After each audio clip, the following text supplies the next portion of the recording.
તરફી કારોબાર દેખાઈ રહ્યો છે એમાં એક ઓએફએસએસનું કાઉન્ટરનો સમાવેશ થાય છે. હવે પેરેન્ટ કંપનીના પરિણામો આવ્યા, પરિણામો તો સારા હતા પેરેન્ટ કંપનીના યુએસની અંદર ઓરેકલ ફાઇનાન્સના, પરંતુ ગાઈડન્સ એમણે નબળું આપ્યું, જેને લઈને આજે થોડો ઘણો ઘટાડો આવતો દેખાયો છે. હવે આ કાઉન્ટર પણ જુઓ, એક સતત ઉપરના જ તરફે કારોબાર કરતું દેખાયું હતું, પરંતુ ત્યાંથી આજે એક ઘટાડો છે. લાગે છે અહીંયા જે પ્રકારની રેલી આ કાઉન્ટરે ટાઈમ છેલ્લા 2-3 ક્વાર્ટરથી એક દર્શાવી છે, અત્યારે થોડું કન્સોલિડેશન ચાલી શકે છે આ પ્રકારના ઘટાડામાં? ફર્સ્ટ ઓફ ઓલ હું અગર વાત કરું તો ટ્રેન્ડ સ્ટીલ પોઝિટિવ છે આનું, નો ડાઉટ કે આજના દિવસમાં we have seen gap down opening, and તમારું જો ગેપ ડાઉન ઓપનિંગ છે અને આ પ્રમાણે still it is trading near the not the day high not the day low, આ વચમાં ટ્રેડ થાય છે. સો આમાં મારી સલાહ છે કે સિન્સ આઈ હેવ સેડ કે ટ્રેન્ડ નેગેટિવ નથી છે, 11,700ની આસપાસ આનું સપોર્ટ છે, નાઇસ સપોર્ટ છે. રાઇટ નાવ 12,200ની આસપાસ ટ્રેડ થાય છે.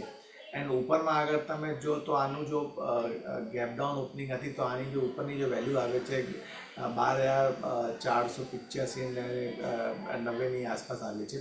સો ઓવરઓલ મારી આમાં સલાહ છે કે આ ભાવમાં તો નથી, બટ અગર કોઈ પ્રમાણે આ સ્ટોકમાં એક 200 પોઈન્ટનો કોઈ પણ કરેક્શન આવે અને 12,000ની આસપાસ ટ્રેડ થાય તો તમે 11,700નો સ્ટોપ રાખી શકો એન્ડ ત્યાં તમે બાય કરી શકો and then play for the target of 12,400. આ સ્મોલ ટાર્ગેટ છે and again we can see stock jumping towards the level of 12,700 12,800 level. તો ઘટાડામાં બાય કરી શકો, બટ આ ભાવમાં તો નથી. Just wait for another 200 point of correction so that તમારું જો રિસ્ક રિવોર્ડ રેશિયો છે it would be in your favour. Okay, તો આ ભાવે નહીં 200 પોઈન્ટ્સનો ઘટાડો આવે છે ઓરેકલ ફાઇનાન્શિયલમાં, ત્યાંથી તમે ખરીદારી કરીને ચાલી શકો છો. બાય ઓન ડિપ્સ કરીને ચાલવાની સલાહ છે. 12,400થી લઈને 12,700 સુધીના લેવલ્સ તમને બનતા દેખાઈ શકે છે ને 11,500ની આસપાસનો સ્ટોપ લોસ તમારે ધ્યાનમાં રાખવાનો છે ઘટાડે ખરીદારીનો વ્યૂ ઓરેકલ ફાઇનાન્શિયલ માટે. બીજો એક કાઉન્ટર આજે ફોકસમાં બજાજ ફાઇનાન્સનું રહ્યું છે. દેવર્ષજી, અહીંયા એનાલિસ્ટ મીટ થઈ હતી ને એમાં ગાઈડન્સ ખાસ કરીને જાહેર કરવામાં આવ્યું છે. FY29 માટેની વાત કરી લઈએ તો નફો વધી 20,000 કરોડ થવાના અનુમાન રાખી રહ્યા છે અને કુલ ઇન્કમની વાત કરી લઈએ નાણાકીય વર્ષ 2029 સુધી તો 3 લાખ કરોડ થવાનું અનુમાન તેઓ રાખી રહ્યા છે.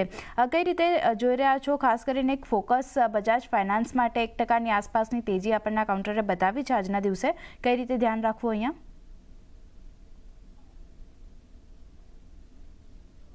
હા, લાર્જ અને ફેમસ કંપની જ્યારે એગ્રેસિવ ગ્રોથ ગાઈડન્સ આપે અને સ્ટોકના પ્રાઇસમાં આપણને ખબર છે કે ઘણા વખતથી આ એટલું એગ્રેસિવલી પરફોર્મ નથી કર્યું, કોન્સોલિડેટ કર્યું છે.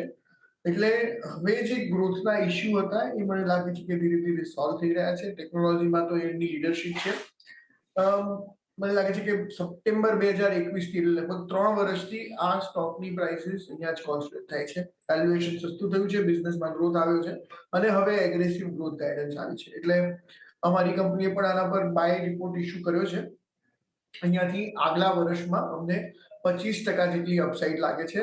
66-6700ની આસપાસ અમે રિપોર્ટ ઇસ્યુ કર્યો તો 8600નો આગલા વર્ષનો અમારો ટાર્ગેટ છે. એટલે 25% અપસાઇડ લોંગ ટર્મમાં અહીંયાથી લાગે છે.